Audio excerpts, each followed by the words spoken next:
мотивация керек болгондо азыр мен сахабалардын, сахаба аялдардын өмүр баянын окуйм да, анан аябай уялам, мен эмне кылып жүрөм деп. Көк жоолук, ак жоолук салынгандан башка мен эмне кылып жүрөм деп ойлойм да. Дин үчүн өлүп кеткендерин, дин үчүн күйүп кеткендерин көргөндө албетте уяласың. Ошон үчүн китептен ошол сахаба аялдардын, сахаба эркектердин өмүр таржымалынан мен өзүм үчүн күндө мотивация алам. Мен дин үчүн кызмат кылайын деген нерсе бар да, ар ким өзү үчүн бир максатты коюп алат. Балким бирөө мен үй бүлөмө жагайын деген нерсе деле бул чоң максат, чоң жумуш.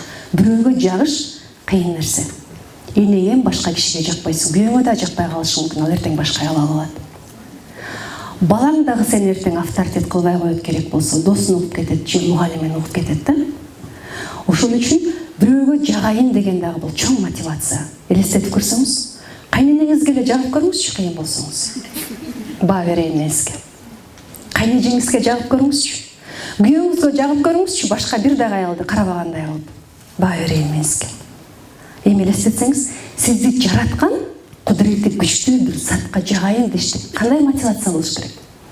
Кереги барбы ошол жерге Айжан менен Нурзаттын? Кереги жок да.